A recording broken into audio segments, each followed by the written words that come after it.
applaud everybody on the floor here for coming out to Arizona. We've been hearing nothing but negativity in the boycott. And I was really surprised to hear that this film is being brought here and being brought to light. And I also wanted to know what, other than the inspiration we just heard, what kind of courage was motivated to come out here and remove those lines of boycott? Right. Well, I mean, one of the main purposes of a boycott is to raise awareness. And what we felt was different nonprofits within Arizona who were trying to raise awareness about the issues in this state actually reached out to us and said, you know, this film, Latinos need some encouragement. And also the film's themes of tolerance, as Dolores so aptly pointed out, you know, the different bigotries that exist. We all need to do work within our own communities, within our own families, within ourselves, and that's clearly the message of the film. And so we felt like it was an apt time to come down and encourage people. You know, our mother she's an old-time activist, and I was personally challenged with, you know, do we cross the boycott, do we honor it? And my mom said, no, you need to go. She said, you know,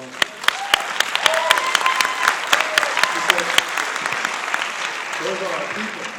Those are our people, and we need to go down. They're the ones living under that yoke of oppression. We need to go down and show our solidarity with them. And the film talks about what we all need to address, and that's tolerance and awareness.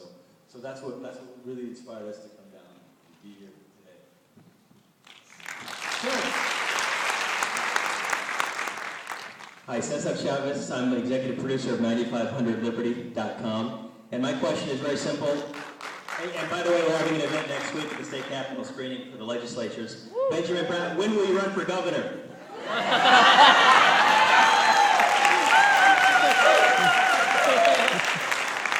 When Peter writes the role. I'm no good without a script, sorry.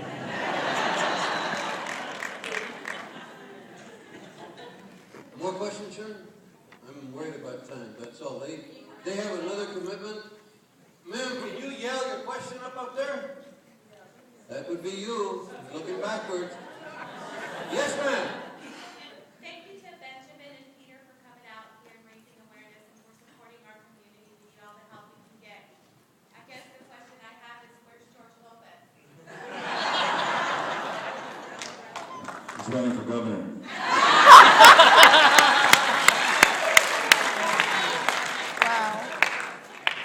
Life's unfair. Sharon.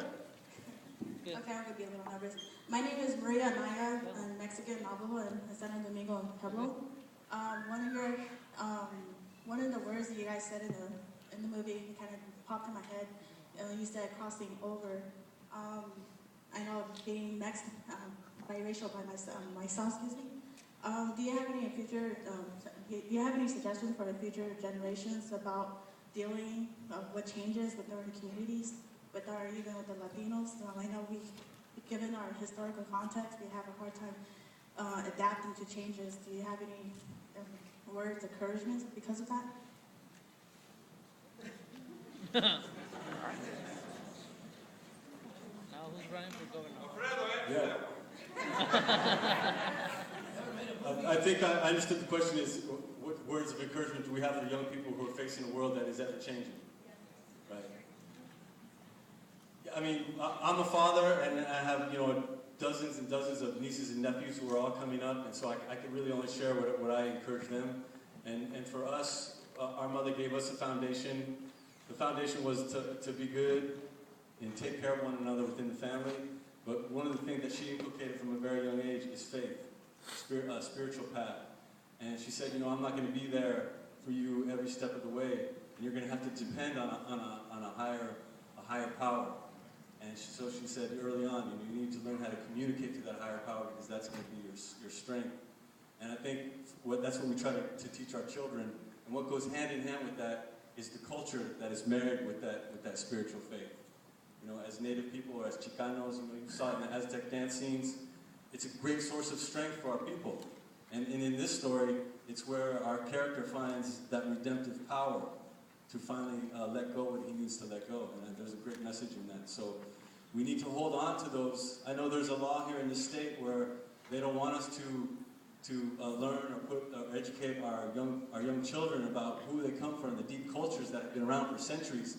But that is what has sustained us and the community and the peoples that we've known throughout our lives. And so that's the thing that I would encourage young people to grab onto, hold onto, and learn more about.